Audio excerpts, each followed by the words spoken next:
నమస్తే, welcome to 99 TV. Assam ముఖ్యమంత్రి హిమంత బిశ్వ శర్మ ఒక కొత్త అంశాన్ని తెర మీదకి తీసుకొచ్చారు. అంశం పాతదే ఉండొచ్చు కానీ ఆయన తీసుకొచ్చిన విధానం కొత్తగా ఉంది. లెక్కలు వేసుకుని మరీ వచ్చాడు. లెక్కలు తేల్చాలని చెప్పి కూడా గట్టిగా పట్టుబట్టాడు. ఏంటా లెక్కలు, ఎవరు తేల్చాలి, ఎందుకు తేల్చాలి? ఎన్నికలు జరుగుతున్న వేళే ఆయన ఇలా మాట్లాడుతున్నాడంటూ అఫ్కోర్స్ కాంగ్రెస్ కానీ మిగిలిన పార్టీలు కానీ ఆయన దుమ్మెత్తిపోస్తున్నాయి. సరే, అది పక్కన పెడితే అందులో వాస్తవం ఉందా లేదా అని నిర్ధారించుకోవాల్సిన అవసరం కూడా ఉంది. రాష్ట్రాల వైఫల్యం ఎంత ఉందో మరి కేంద్ర ప్రభుత్వం కూడా ఇట్లాంటి వాటిని అరికట్టే విషయంలో ఎందుకు నిదానంగా వ్యవహరించిందనే దాని మీద కూడా ఖచ్చితంగా మాట్లాడుకోవాలి.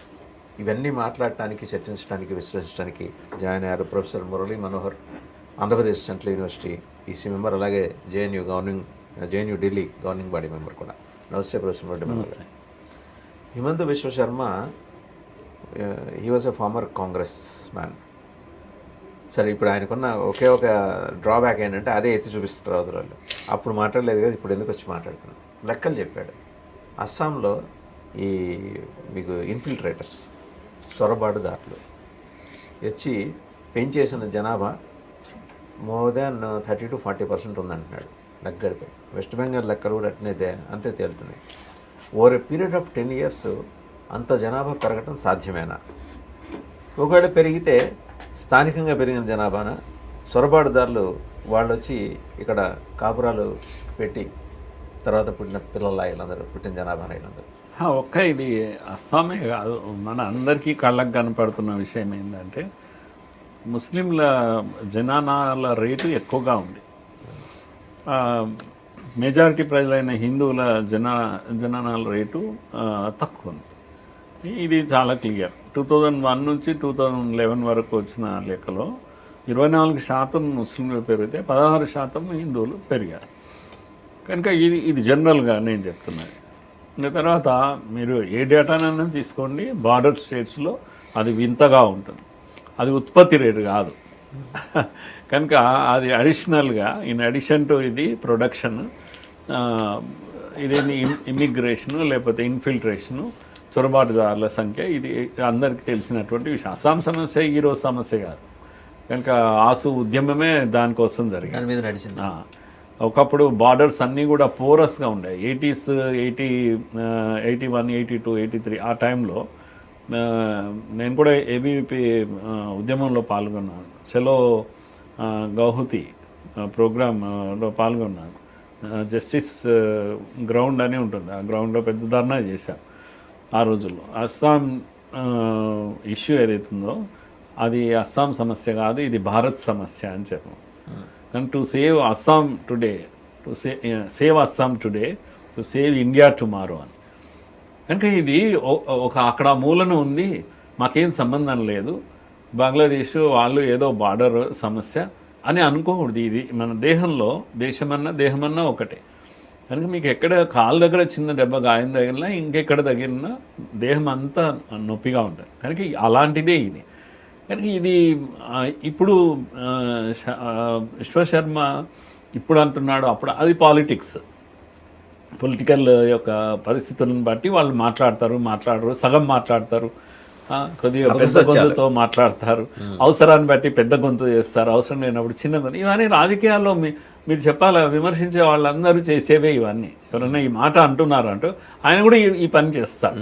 కనుక అది చర్చనీయాంశం కాదు. కానీ ఈరోజు హిమంత బిశ్వ శర్మ చేస్తున్నది తన ఓకల్గా ఎందుకు మాట్లాడుతున్నాడంటే ఆయన దగ్గరుండి చూశాడు ఈ వలసలను.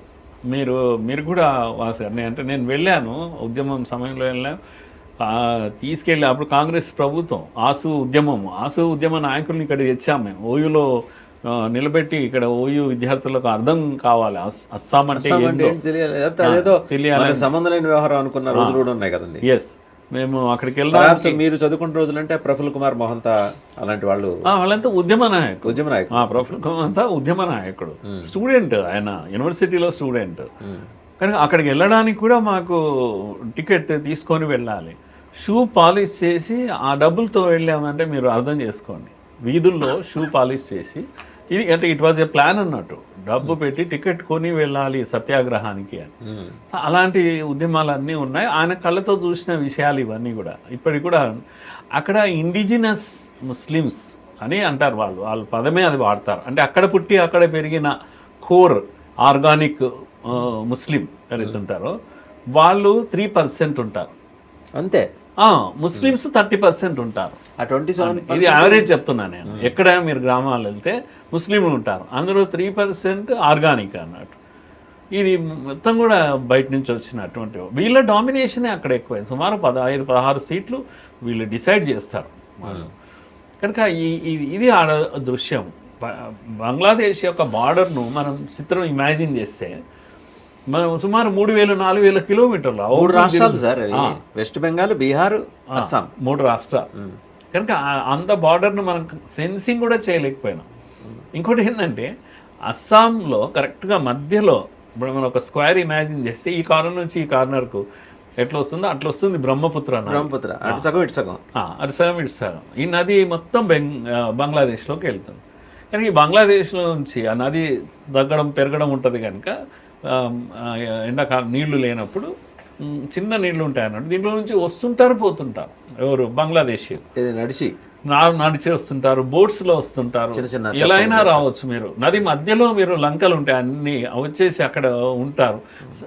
నెలలు కాదు సంవత్సరాలు ఉంటారు అక్కడే క్యాంపులు వేసుకొని ఉంటారు. కనుక ఎవరు మన వాళ్ళు ఎవరు బయటి వాళ్ళు తెలియదు. మేము అప్పుడు ఆ రోజులు 80s కూడా మేము చూసాం. ఇంత పటిష్టమైన సమాచార వ్యవస్థ లేని రోజుల్లోనే మీ దగ్గర ఇంత సమాచారం ఉంది. ఉంది. మేము అంతా వెళ్ళొచ్చాం కదా, ఫ్రెండ్లీగా ఊరికే పోస్ట్ ఆఫీస్ దగ్గర కూర్చొని మా ఫ్రెండ్ ఒకడు అన్నాడు, కాళ్ళు గోడ పైన కూర్చొని ఒక కాలు, ఇప్పుడు నేను ఒకేసారి బంగ్లాదేశ్లో ఉన్నాను, అస్సాంలో ఉన్నాను, అంటే ఇండియాలో ఉన్నాను అని జోక్గా అట్లా ఫోటోలు దిగేవాళ్ళు. అప్పుడు ఇంకా కెమెరాలు ఇవి లేవు అప్పుడు. అయితే నా పాయింట్ ఏంటంటే అంత పోరస్గా ఉండేది. ఇప్పుడు ఇంకా చాలా మేలు. ఫెన్సింగ్ వాజ్పేయి ప్రభుత్వం తర్వాత ఈవెన్ కాంగ్రెస్ కూడా కొంత ఫెన్సింగ్ చేసింది, ఇప్పుడు ఇంకా నడుస్తూ ఉంది. There is no end to it. ఆ ఫెన్సింగ్ అనే దానికి ఇదే లేదన్నట్టు. చాలా టఫ్ జాబ్ ఇది, వాళ్ళను ఆపడం. ఏది ఏమైనా ఇక్కడ పాలసీస్ స్టేట్ గవర్నమెంట్స్ కానీ ఇవి కానీ పాలసీస్ బలంగా ఉంటే వాడు రాడు అసలు. మీరు చూస్తున్నారు కదా ఏం చేశారు, ఏం మంది వేసారు చెప్పండి, ఎందుకు పారిపోతున్నారు అందరూ. హకీంపూర్ నుంచి చూసాను 40 లక్షల మంది పోయారు. రోజు కొన్ని వేల మంది పోతున్నారు కదా. ఏం మంది వేసింది గవర్నమెంట్, ఏం మంది వేసింది అనేది తెలియదు కదా. ఇప్పుడు వాడికి ఏదో అవుతుంది నాకు అనేది సిట్ వచ్చేసరి సరే సైకలాజికల్గా విన్ అయింది అనుకుంటా గవర్నమెంట్. ఎస్ఐఆర్ వచ్చేసరికి నెరేటివ్ని చాలా బలంగా తీసుకెళ్ళగలిగి 10 ఏళ్ళు జైల్లో వేస్తారు లేకపోతే ఇది వేస్తారు అనేసరికి ఇదంతా ఎందుకు మా దగ్గర పేపర్ లేవు మేం కాదు అంటే ఎప్పుడైనా బయటి వాడికి ఒక ఇది ఉంటుంది, ఆ బలం రాదు. అది కనుక పరిగెత్తడం మొదలుపెట్టారు. ఇది ఎప్పుడో జరగాల్సినటువంటి పని అట్లీస్ట్ ఇప్పుడన్నా జరుగుతుంది. కనుక ఈ మన దేశంలో టెర్రరిజం ఏదైతే ఉందో, రక్తపాతం, ఈవెన్ మావోయిజం, వీటికన్నా ప్రమాదం ఏదైనా ఉంది అంటే డెమోగ్రఫీ. అదే మాట వాడాడు సార్, దేశం డెమోగ్రఫీ మారిపోతుంది అన్నాడు ఆయన. As time and again he's understood that. కనుక దీనిపైన ఒక్క రకంగా జరగట్లేదు. డెమోగ్రఫీ అనేది కేవలం బంగ్లాదేశ్ నుంచి చొరబాట్లు లేకపోతే రోహింగ్యాలు వీళ్ళొక్కరే కాకుండా అనేక పద్ధతుల్లో మన దేశం పైన ఈ ప్రయోగాలు జరుగుతున్నాయి. ఏది మనకు నాలెడ్జ్లో లేదు, చూస్తూనే మన కళ్ళ ముందు దృశ్యం మారిపోతూ ఉంటుంది. అలాంటి సంఘటనలు మీకు ఉదాహరణకు జార్ఖండ్లో ఆ మధ్యలో ఒక న్యూస్, ఒక విలేజ్, జార్ఖండ్లో ఒక విలేజ్లో స్కూల్లో పిల్లల డిమాండ్ ఏంది అంటే, స్కూల్ పేరు కూడా నాకు బాగా గుర్తుండే, జంతారా అనేటువంటి విలేజ్. ఆ విలేజ్లో పిల్లలందరూ లేచి అక్కడ ఏదో పద్ధతి ఉంది, ట్రైబల్ పాటలు పాడడము, ప్రార్థన చేయడము, వాళ్ళ కల్చర్ లాంటివి ఉండేటివి అక్కడ ట్రైబల్ దీంట్లో. గవర్నమెంట్ స్కూల్లో అదే పిల్లలు మాకు ఈ పాటలు పాడకూడదు అని డిమాండ్ చేశారు, ఒత్తిడి తీసుకొచ్చారు. కనుక ప్రభుత్వం కూడా అక్కడ ఎందుకు వాళ్ళు వద్దన్నప్పుడు ఎందుకు వాడతారు, ఆపేసేయండి. ఆ తర్వాత మెల్లగా అక్కడ మేము ఒక మస్జిద్ కట్టుకుంటామన్నారు. ట్రైబల్ ఏరియాలో ఈ మస్జిద్ లేనిదే వాసు గారు. కనుక కన్వర్షన్స్ ట్రైబల్ ఏరియాలో ఎంత పెరిగిపోయింది అంటే పెద్ద ఎత్తున పెరిగిపోయింది. దీంట్లో లవ్ జిహాద్ కనిపిస్తుంది మీకు. ట్రైబల్ అమ్మాయిలను ఒక ముస్లిం వాడు పెళ్లి చేసుకుంటాడు, ట్రైబల్ హక్కులు అని వాడికి వస్తాయి. మీ ట్రైబల్ ఏరియాలో ల్యాండ్ కొనలేరు. అవును, 1/70 మనకైతే ఆంధ్రప్రదేశ్. అందుకే ఇప్పుడు వీళ్ళందరూ వస్తారు, అక్కడ ల్యాండ్స్ కొంటున్నారు, సెటిల్ అయిపోతున్నారు. ఇప్పుడు ఇస్లామిక్ ప్రాక్టీసెస్ మొదలైపోయినాయి. ఇన్నోసెంట్ ట్రైబల్స్ మనం అనుకుంటున్నాం కదా ఈ మావోయిజం కన్నా ఇది ఇంకా ఎక్కువ ప్రమాదం. దీని మీద చర్చలు జరగవు. కానీ గ్రామాలు ఇప్పుడు ఈరోజు ఏంది మత మార్పిడి జరిగిపోతాం. గ్రామాల్లో ఇప్పుడు మస్జిద్లు వచ్చేస్తూ ఉన్నాయి. అక్కడ కారణం ఏంటంటే అక్కడి అమ్మాయిలను పెళ్లి చేసుకోవడం. ఇది పెద్ద స్టోరీ. ఇది మనం ఎలాబరేట్ చేయొచ్చు. పర్టికులర్గా ఛత్తీస్గఢ్ అండ్ జార్ఖండ్ ఏరియాలో కబ్జాలు కాబడుతున్నాయి గ్రామాలన్నీ. ఎస్, పాపులేషన్ కొన్ని ప్లేసెస్లో ఈ దేశంలో మీరు కనుక గమనిస్తే వాస్ గారు 30% డెమోగ్రఫీ ఆల్రెడీ ముస్లిం ఎక్కడైనా అవుతుందో 25 దాటి 30% అవుతుందో అక్కడ పొలిటికల్ ఇన్ఫ్లుయెన్స్ స్టార్ట్ అయిపోతుంది. ఇక యాక్టివిజం పెరిగిపోతుంది. పొలిటికల్ ఒక కలిసి కట్టుగా ఓటు వేయడం, కలిసి కట్టుగా క్యాండిడేట్ను గెలిపించుకోవడం మొదలవుతుంది. అప్పుడు ఈ పార్టీలు ఏం చేస్తాయి, ప్లే చేస్తూ ఉంటాయి. మీరు మాకే వేయాలి, మీకు ఏం కావాలి చెప్పండి, డిమాండ్స్ అని మొదలు పెడతారు. మీకు ఏం కావాలి, నీళ్లు కావాలా లేకపోతే అన్నం కావాలా, ఇవి కాదు, ఇవైతే ఇస్తున్నారు. కానీ వాళ్ళు ఏమంటున్నారంటే మాకు క్యాండిడేటే కావాలి, ముస్లిం క్యాండిడేట్ అని.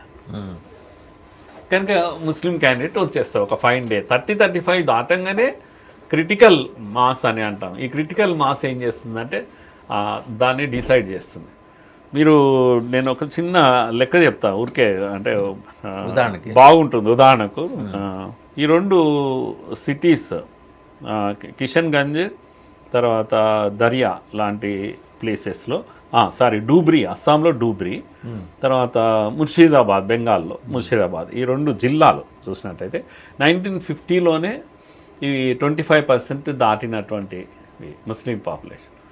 కనుక ఇప్పుడు 50 years తర్వాత ఏముంటుంది వాసు గారు అక్కడ, అంటే ప్రాణం పోయినా ఇంకొక హిందూ గెలవడాలి. ఇప్పుడు అంటే మెజారిటీ వాళ్ళు అయిపోయారు. నేను చెప్పిన రేట్ ప్రకారం పెరుగుదల ఉంది. 50 నుంచి అట్లా ఉన్నది కనుక ఇప్పటికి ఏమైపోయిందంటే వీళ్ళంతా కూడా మెజారిటీ ముస్లింలు, మైనారిటీ హిందువులు తయారయ్యారు. 50 ఏళ్ల నుంచి ఈ 2 నియోజకవర్గాలు, 2 జిల్లాలు నేను చెప్పేది, అస్సాంలో ఒకటి, బెంగాల్ 1950 తర్వాత హిందూ గెలవలేదు. ఆ 2 ఎందుకు చెప్పానంటే మీకు ఈజీగా అర్థమైంది, ఇది అర్థమవుతుంది ఓవైసీది కనుక. క్రిటికల్ 30% దాటంగానే ఇప్పుడున్న ఓవైసీ వాళ్ళ ఫాదర్ ఉండేవాడుగా అసదుద్దీన్ వీళ్ళ నాన్న.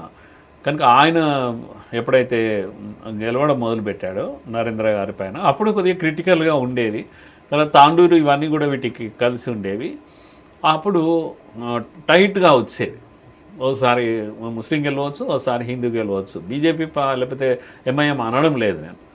కానీ ఒకసారి ఆ 35 దాటడం మొదలుపెట్టాక ఈ రోజు వరకు కూడా ఇప్పుడు ఇంకా ఆడుతూ పాడుతూ గెలుస్తూ ఉంటారు. ఊరికే ఆ మాధవిలత నిలబెట్టవచ్చు, ఇంకోరు నిలబెట్టవచ్చు, అది వేరే విషయం, టీవీ డిబేట్లకు పనిస్తుంది.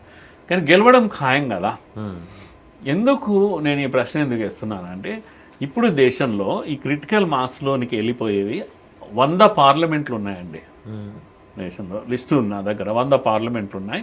22-23 దాటినటువంటి అనదర్ 2-3 డికేడ్స్లో ఇవన్నీ కూడా పాత బస్సే అవుతాయి, ఓల్డ్ సిటీ అవుతున్నాయి ఇది ఈ కళ్ళ ముందర. అంటే ఈ దేశం యొక్క పాలిటిక్స్ దేనిపైన డిపెండ్ అవుతుంది అంటే మతం పైన డిపెండ్ అవుతుంది. రాబోయే 2-3 దశాబ్దాల్లో 2 దశాబ్దాలు దాటితే ఒక 100 సీట్లు గ్యారంటీగా ముస్లిమే గెలుస్తాడు అనేటువంటి ఒక స్థితి వస్తుంది వాసు గారు. కనుక దాన్ని మీరు ఇంకా దీనికన్నా మంచి ఎగ్జాంపుల్ ఏంటంటే, అంటే మిమ్మల్ని కన్విన్స్ చేయడానికి లేదా వినే శ్రోతలను కన్విన్స్ చేయడానికి మలపురం జిల్లా గురించి మీరు విని ఉంటారు. తెలుసు కదా. మలపురం జిల్లా అంటే ముస్లిం మెజారిటీ జిల్లాగా ప్రకటించింది సిపిఎం. కనుక మలపురం జిల్లా స్టోరీ ఏంటంటే 95% వరకు లిటరేసీ ఉన్న జిల్లా ఇది, అత్యధికంగా లిటరేసీ ఉన్న జిల్లా. కానీ మీరు అక్కడ హిందూ గెలుస్తారేమో చూడండి. నా పాయింట్ ఏంటంటే ఆయనకి హిందూ ముస్లిం ఇదంతా కూడా లిటరేటా ఇల్లిటరేటా ఇన్నోసెంటా ఇవన్నీ ఏమీ ఉండవు దీనికి మతానికి. ఒకసారి నెంబర్ వచ్చింది మాది అంటే జాన్తానాయ్, ఇంకా మీరు ఏం చెప్పినా డెవలప్మెంట్ మేము ఇంత చేశాము అని మీరు వాసు గారు వెళ్ళి కంటెస్ట్ చేసి మీకు కావాల్సినంత డెవలప్మెంట్ ఉంది, అంత ఉంది. డెవలప్మెంట్ ఎవరికి కావాలి అయితే ఏంది. కనుక ఇప్పుడు ఓవైసీ దాంట్లో వీళ్ళు ఇప్పుడు సిపిఐ వాళ్ళు మాట్లాడుతుంటారు. మధున ఆయన ఎవరో ఒక ఆయన మధు గారు వెళ్ళి చాలా ప్రయత్నం చేశారు. ఓల్డ్ సిటీలో తిరిగాడు, ఫైట్ చేశారు, ఘర్షణలు కూడా జరిగాయి. చివరికి ఏం జరిగింది మరి అక్కడ? కనుక మన కళ్ళ ముందే మలక్పేట ఒక 5 ఆయన మీద అటాక్ కూడా అయిందండి పాపం. అటాక్ అయింది. ఒక 5 అసెంబ్లీలు ఎంఐఎం గెలిచేది ఎప్పుడు. తర్వాత ఒక్కొక్కటి పెరుగుతూ ఉంది. ఇప్పుడు జూబ్లీ హిల్స్ టైట్ అవుతుంది, ఇంకా 2 రోజుల్లో మారిపోతుంది మీ కళ్ళ ముందే. మలక్పేట జస్ట్ లాస్ట్ 10 yearsలో మారిపోయింది. అంతకుముందు ఇంద్రసేన్ రెడ్డి వీరు కలిశారు. తర్వాత వారెవరు సుధాకర్ రెడ్డి గారు, సురవరం సుధాకర్ రెడ్డి గారు ఎంపీగా కంటెస్ట్ చేశారు అక్కడ. ఏది గెలిచినా సిపిఐ అయినా సిపిఎం అన్నా బీజేపీ అయినా ఎవరైనా సరే జాంతానాయి ముస్లింలే మా ఓట్లు మేము వేసుకుంటాం, నీకు వేసేదే లేదు అని ఒక ఇండికేషన్ అది నేను చెప్పేది అది అన్నట్టు. కనుక ఇలా ఫైనల్ పాయింట్ ఏంది అంటే మలపురం లాంటి 95% లిటరేసీ ఉన్న ముస్లింలో కూడా లిటరేసీ ఉంటుంది, కానీ నీ డెవలప్మెంట్ నాకు అవసరం లేదు, మా వాడు ఉన్నాడా లేదా అనేదే ఫైనల్. కనుక ఈ దేశం ఇది అర్థం చేసుకోవాలి. మెజారిటీ ముస్లింలు అయితే ఏమవుతుంది, హిందువో ముస్లిమో ఎవరో ఉంటారు కదా అని అంటే నేనేమంటాను, డెమోక్రసీకి వాల్యూ ఎప్పుడు ఉంటుంది అండి. కనుక దానిలో ఖచ్చితంగా మీరు డెవలప్మెంట్ ఇవి ఆధారంగా ప్రజలు ఓట్లు వేయడము ఇవి జరగాలి కదా మెల్లమెల్లగా. డబ్బుకు మందుకు ఇవన్నిటిని బయటికి వచ్చేసి ప్రజలు ఓట్లేసి గెలిపించుకునేటువంటి సొంత మనుషులను గెలిపించుకునే స్థితి ఉండాలి. ఇక్కడ అలాంటిది ఏమీ ఉండదు. మతమే సర్వస్వము, మతం ఆధారంగానే గెలుస్తారు. ఇప్పుడు మీరు చెప్పిన 100 పార్లమెంట్లో దక్షిణ భారతదేశంలో ఏమైనా ఉన్నాయండి? ఇప్పుడు ఆల్రెడీ అయినాయి, ఓవైసీ లాంటివి ఉన్నాయి, లేకపోతే మల్లాపురం లాంటివి ఉన్నాయి. నెక్స్ట్ కాబోతున్న దాంట్లో కర్నూలు ఒకటి వినబడుతుంది, నిజామాబాద్, బోధన్ లాంటివి కొన్ని కనబడుతూ ఉన్నాయి, ఫిగర్స్ కనబడుతూ ఉన్నాయి చాలా. కేరళలో అయితే చాలా వస్తాయి అట్లా. తమిళనాడు కంప్లీట్ కాంట్రాస్ట్ కదా ప్రొఫెసర్ మురళీ మనోహర్ గారు. హైయెస్ట్ లిటరసీ, రేషనల్ థింకింగ్ ఉన్న పీపుల్, దెన్ హౌ కమ్ మీకు అక్కడ ఫండమెంటలిజం వస్తుంది? ఎలా వస్తుంది? అదే ఇప్పుడు రేషనలిజం ఉంటున్న చోట ఫండమెంటలిజం ఉండదు, ఫండమెంటలిజం ఉన్న చోట రేషనలిజం ఉండదు, కానీ రెండు ఎలా అక్కడ ట్రావెల్ చేస్తున్నాయి? కరెక్ట్ పాయింట్కి వచ్చారు మీరు. అందుకే నేను అంటున్నాను ఇస్లాంతో అది నడవదు అని. ఎడ్యుకేషన్ ఉంటే రేషనల్ అవుతారు మనుషులు, చదువుకున్నవారు. ఇప్పుడు తీవ్రవాదము, నక్సలిజము, పేదరికం ఉన్నంత వరకే ఉంటుంది. పోనీ టెర్రరిజము మన డాక్టర్స్ కదా చేసింది, కనుక దీనికి సంబంధం లేదు. ఇప్పుడు ప్రూవ్ అయిపోయింది కదా, డాక్టర్స్ అందరూ ఇన్వాల్వ్ అయ్యారు. Technical knowledge, Osama bin Laden కూడా చదువుకున్నవాడే బాగా. కనుక టెర్రరిజానికి దీనికి టెర్రరిజానికి రేషనలిజం ఉండదు. ఇన్ఫ్రా మేజర్ అండి, ఇన్ఫ్రా రంగంలో ఉండేవాడు ఆయన. ఇన్ఫ్రా రంగంలో ఉండేవారు.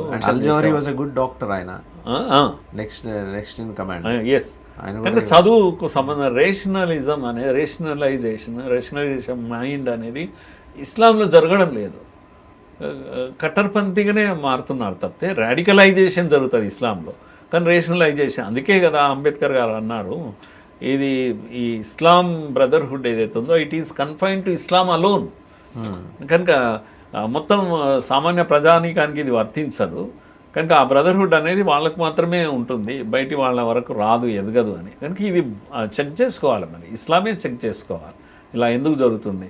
అందుకే ఎగ్జాంపుల్ మల్లాపురం చెప్పడమే అందుకొరకు. కేరళలో వామపక్షాలు ఉన్నాయి, మీరు రేషనలిజం అనే చదువు ఉంది, లిటరసీ ఉంది కదా, వామపక్షం ఉంది. వామపక్షం చెప్తారు కదా మేము ప్రగతిశీల అని చెప్తుంటారు కదా, ఏడ ఉంది మీ శీలం? కనుక దీనికి మీ ఆన్సర్ ఎక్కడ ఉంటుంది? ఉండదు.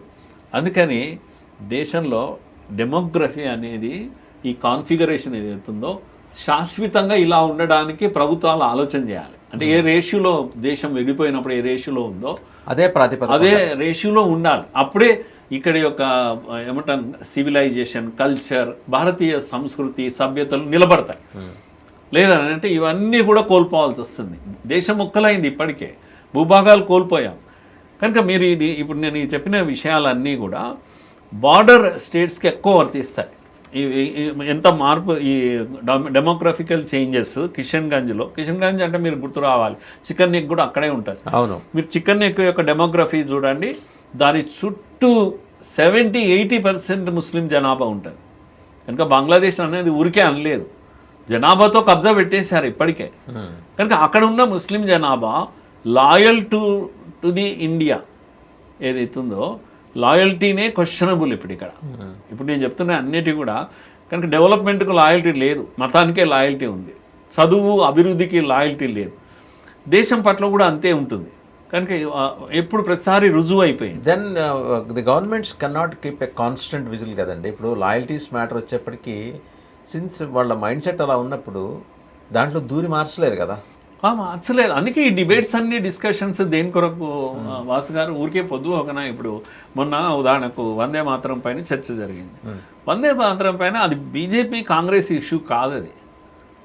కనుక ఈ దేశం యొక్క జాతీయత పైన ఇష్యూ. ఇప్పుడు జనగణమన ఉంది అండి. జనగణమన ఎమోషనల్గా ఉద్యమాన్ని నడిపించిందా ఎక్కడన్నా? మన స్వతంత్ర పోరాటంలో దాని రోల్ ఏదైనా ఉందా? బ్రిటిష్ వాడి డ్రమ్స్కు షూట్ అయింది అది అంతే. కానీ వేరే వందే మాత్రం అలా కాదే. ఏమంటాము వార్ క్రై అని అంటాం. యుద్ధ మంత్రము యుద్ధ తంత్రమే అది. వందే మాత్రం అంటేనే చంపేశాడు. నువ్వు చంపుతావా అని మరింత అన్నారు. ఇది కదా ఎమోషన్. ఇది ఎంతమంది చనిపోయారు ఒక్క వందే మాత్రం ఒక్క గీతం కోసం. ఇక్కడ మన ఉస్మానియా యూనివర్సిటీలో వందే మాత్రం రామచంద్రరావు ఉద్యమాన్ని నడిపాడు. ఆయన పివి నరసింహరావు సస్పెండ్ అయ్యాడు. దాంట్లో నాగపూర్ వెళ్ళాడు చదువుకోవడానికి. మనం మొత్తం ఇక్కడి వరకు ఉందండి. ఎక్కడో నార్త్ ఇండియా ఉద్యమం కాదు ఇది. చాలామంది మాట్లాడుతుంటారు. అంత వైడ్ స్ప్రెడ్ అయ్యింది. కనుక నా పాయింట్ ఏంటంటే ఇవన్నీ నేషనాలిటీకి నేషనల్ లాయల్టీకి సంబంధించినటువంటి విషయాలు. పుక్కుడి పురాణాలు పాతవి తీసుకొచ్చి ఇప్పుడు ఎందుకు ఆయన ఇంత పొడు ఏం వాడడం అని చాలా ప్రోగ్రెసివ్గా మాట్లాడే వాళ్ళు ఉంటారు. మీరు వర్డ్స్ మీరు చిన్నప్పుడు ప్రభాత్ బేరీ అని చేసేవాళ్ళు. స్కూల్ పిల్లలు వెళ్ళేవాళ్ళు. వందే మాత్రము లేకపోతే ఏదో జిందాబాద్. మీరు 5 గంటలకు లేచి వెళ్ళిన ఇది ఎమోషన్ ఇప్పటికి ఉంటుంది. ఆ వైబ్స్ ఉంటాయి ఇప్పటికి కూడా. నీ దేశం పట్ల నీ యొక్క జెండా పట్ల ఒక భక్తి భావన ఇవన్నీ ప్లెడ్జ్ చేయించేవాళ్ళు. ఇప్పుడు భారతదేశం నా మాతృభూమి భారతీయులందరూ నా సాధోర్ ఇవన్నీ కూడా మీకు చిన్నప్పుడు చేసినందుకు ఇప్పటికీ ఉంటాయి. కనుక మీరు ఈ భూమి పట్ల దీని పట్ల ఒక రకమైన అనుబంధాన్ని పెంచుకుంటారు. అమ్మతో ఎటువంటి అనుబంధమో అది. కనుక ఈ నేషనాలిటీ సంబంధించిన అనేక విషయాలను కిల్ చేసినాయి ప్రభుత్వాలు. పని కట్టుకొని కిల్ చేసి. అందుకే మీలో నేషనలిజం అంటే ఆ ఆర్ద్రత ఏదైతుందో అది తగ్గిపోతూ ఉంటుంది. కనుక ఈ పాపం ముస్లింల యొక్క డిమాండ్లు ఏం అడగాలనో తెలియట్లేదు వాళ్ళకు కూడా. వాళ్ళు మేము వాడము పోండి, చట్టం ఏం చెప్తుంది అది చేస్తాం మేము. చట్టం అన్నీ చెప్పకపోవచ్చు, కానీ జరిగే నష్టం ఏంది? ముస్లిం అయినా హిందూ అయినా క్రైస్తవుడైనా ఒక దేశభక్తుడిగా పెంచాలి కదా. గ్రూమింగే ఇంపార్టెంట్. మనం పిల్లల్ని ఎట్లా మతానికి సంబంధం లేని విషయం కదా ఇది. Nation is above the religion. Nation is above the religion is personal. అందుకని డిబేట్ జరగాల్సింది ఏంటంటే నీకు మతానికి సంబంధం లేదు. ఎవరిని ముస్లింల ఇప్పుడు అమ్మ నీకు వందనం అనేది అభ్యంతరకరమైన విషయం కూడా కాదు. ఇప్పుడు ఆఫ్ఘనిస్తాన్లో నేషనాలిటీ ఉంది ఇప్పటికి కూడా. ఆఫ్ఘనిస్తాన్ కాదు, ఇండోనేషియాలో గరుడ ఎయిర్లైన్స్ అని ఇవన్నీ ఇప్పటికీ సుకన్య సుహార్తో భారతీయ పేర్లు కన్నుడి పేర్లు ఆ పేర్లు ఎందుకుంటాయి? అందరు ఇస్లామే వాళ్ళు. వాళ్ళ కల్చర్ని ఏం మార్చలేదు. అది ఎందుకు ఇక్కడ జరగలేదు? మొత్తం హిందూ వ్యతిరేకమే ఇస్లాం అన్నట్టుగా అయిపోయారు. ఎందుకు? భారత వ్యతిరేకమే ఇస్లామా ఏమన్నా? కనుక పోయిన వాళ్ళు పోయారు, ల్యాండ్ తీసుకున్నారు. ఉన్నవాళ్ళు భారతీయులుగా బ్రతకాలి కదా. నా పాయింట్ అది. భారతీయులుగా బ్రతకడం అంటే భారతీయ సంస్కృతి సభ్యతలు మన వారసులు. లేకపోతే గాంధీ లేకపోతే వీళ్ళంతా కూడా మన వారసులు కదా. వారసత్వం కూడా అందరిది కదా, కంబైన్డ్ ప్రాపర్టీ కదా ఇది. ఈ షేరింగ్ లేకపోతే చాలా ప్రాబ్లం, ఈ డివిజన్స్ వస్తాయి. అందుకే ప్రాబ్లం ఎవరి దగ్గర ఉంది అంటే రాజకీయ నాయకుల దగ్గర ఉంది. ఎట్లయితే మదర్ పిల్లలను గ్రూమ్ చేస్తుందో, ఎట్లా పెంచినారు ఆ పిల్లల్ని అంటారు వెంటనే. నేషన్ కూడా ప్రజలను గ్రూమ్ చేయాలి అట్లా. ఇది మనం మాట్లాడాల్సింది. ప్రతిదాన్ని రాజకీయంతో పోయి ఇది బీజేపీ లాగే చేస్తుంది, ఇది ఆర్ఎస్ఎస్ ఎజెండా. ఎవరి ఎజెండా కాదు, గుడ్ అండ్ బ్యాడ్ ఉంటాయి దాన్ని. కనుక ఇది వాస్తవం. 1905లో ఈ గీతం ద్వారా విడిపోయిన బెంగాల్ను మళ్ళీ తెచ్చుకున్నాం మనం. ఈ గీతం కలిపింది మనకు. ఇది చరిత్ర. వందే మాత్రం అంత గొప్ప చరిత్ర. అంటే అర్థమైంది హిందూ ముస్లిం విడిపోయింది. ముస్లింలే కదా బంగ్లాదేశ్ అంటే అప్పుడు విడిపోయింది. అదే హిందూ ముస్లింలు ఈ గీతం ద్వారా కలిశారు. కానీ ఈ గీతమే ఇప్పుడు విడగొడుతుంది అనే చర్చ కదా. అందుకని చర్చనే డీవియేట్ అయిపోయింది వాసు గారు. రైట్. ఇక పిఎఫ్ఐ దగ్గరకు వస్తే ఒకసారి, అంటే నేను ఇందాక మీరు కేరళ చాలా రేషనల్ స్టేట్ అనుకున్నాను. అంటే ప్రోగ్రెసివ్ థాట్ ప్రాసెస్ ఉన్న అభ్యుదయ భావజాలం ఉన్న వాళ్ళందరూ అక్కడ ఉన్నారు. మరి అదే అభ్యుదయ భావజాలం ఉన్న చోట పిఎఫ్ఐ ఎలా పుట్టింది? పిఎఫ్ఐ మొన్న మీకు చూసే ఉంటారు, నేషనల్ ఇన్వెస్టిగేషన్ ఏజెన్సీ ఒక ఛార్జ్షీట్ ఫైల్ చేసింది. 2022లో కేరళలో జరిగిన సంఘటనలు నేపథ్యాన్ని పెట్టుకొని ఛార్జ్షీట్ ఫైల్ చేస్తూ వాళ్ళ డాక్టరీన్లో రాసుకున్నారు, ఎలాగో ఉత్తర భారతదేశం సింధూర్ ఆపరేషన్ సింధూర్ ముందర ఉత్తర భారతదేశం మీద మీరు ఎలాగో గురి పెట్టారు, జైషే మహమ్మద్, లష్కర్ ఎ తైబా, ఐఎస్ఐ, మీరు ఆ యుద్ధం చేసుకుంటుంటే మేము సౌత్ నుంచి కొట్టుకుంటూ వస్తామని చెప్పి confession, they made their confession which was recorded. ఛార్జ్షీట్లో మెన్షన్ కూడా ఉంది. పిఎఫ్ఐని బ్యాన్ చేస్తే దాని వికృత పార్శ్వం ఇంకోటి పుట్టుకొచ్చింది, ఎస్డిబిఐ అని. అది పనిచేస్తుంది. మీకు ఇంకా గుర్తుంటే 2 ఏళ్ల నాడు హైకోర్టు ఎదురుకుండా బస్సు మీద నిలబడి ఉగ్రవాదులు బెదిరించారు అక్కడ. సో మరి ఇవన్నీ కూడా అలార్మింగే కదా. పిఎఫ్ఐ ఇప్పుడు సౌత్ ఇండియాని మేము కబ్జా పెట్టేస్తామంటాం అనేది, ఇప్పుడు you just can't leave the matter only to the states, రాష్ట్రాలకి సంబంధించి లా అండ్ ఆర్డర్ ప్రాబ్లంగా చూసి రాష్ట్రాలకు వదిలేసి రాష్ట్రాల సబ్జెక్ట్ అనడానికి కేంద్ర ప్రభుత్వం కూడా వీల్లేదు కదా. కేంద్ర ప్రభుత్వం ఇన్వాల్వ్ అవ్వాలి. సమాఖ్య స్ఫూర్తికి విరుద్ధంగా అక్కడ జరుగుతున్నప్పుడు కేంద్ర ప్రభుత్వం ఇన్వాల్వ్ అయ్యి గట్టి చర్యలు తీసుకు. ఇంకా ఇవాళ మనం ఛార్జ్షీట్ దగ్గర దశలోనే ఉన్నాం. ఇదే మీరు ట్రంప్ దగ్గర ఇట్లా జరిగితే ఊరుకుంటాడు, పెడరెక్కలు విరిచికట్టి పంపిస్తాడు. అయితే కేరళకు అదర్ సైడ్ స్టోరీ ఏంటంటే మోప్లా దాడుల దగ్గర నుంచి మనం గుర్తుపెట్టుకోవాలి. ఇంకా అక్కడ ఇస్లాం అనేది ముందు నుంచి ఉంది. చాలా ఈ కృత్యాలన్నీ మొదటి నుంచి జరుగుతూనే ఉన్నాయి. కాకపోతే అక్కడ చదువు ఒకటి, లిటరేసీ బాగా ఉండడం వల్ల ఎంప్లాయ్మెంట్ కొరకు దేశమంతా వచ్చారు. అట్లాగే ఇస్లామిక్ కంట్రీస్కి ఎక్కువ మంది వెళ్ళారు ముస్లిమ్స్.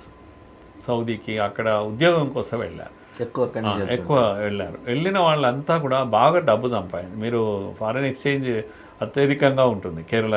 ఎందుకు అంటే బయట నుంచి పంపించే డబ్బు మన దేశంలో ఏ రాష్ట్రానికి రాదు, ఆ రాష్ట్రానికి వస్తుంది. డబ్బు వస్తే పర్వాలేదు, వీళ్ళు వెళ్ళి పని చేస్తే పర్వాలేదు. దాంతోపాటు ఏం చేశారంటే ఇవన్నీ తీసుకొచ్చారు. ఇస్లామిక్ టెర్రర్ గ్రూప్స్తో సంబంధం, ఐఎస్ఐతో సంబంధాలు ఉన్న మనుషులు అత్యధికంగా కేరళలో ఉన్నారు ఇప్పుడు మన దేశంలో.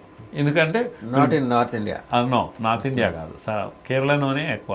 కేరళనే ఫస్ట్ తెచ్చింది. కనుక ఇవన్నీ కూడా వాటి యొక్క వికృత రూపాలు ఇవన్నీ. పిఎఫ్ఐ బ్యాన్ చేసినప్పుడు చాలామంది గగ్గోలు పెట్టారు. ఆర్ఎస్ఎస్ని కూడా బ్యాన్ చేయాలి. కర్ణాటకలో కాంగ్రెస్ ఏకంగా ప్రకటించింది కూడా, మేము బజరంగ్ దళను బ్యాన్ చేస్తామని ఎన్నికల్లో షెడ్యూల్లో.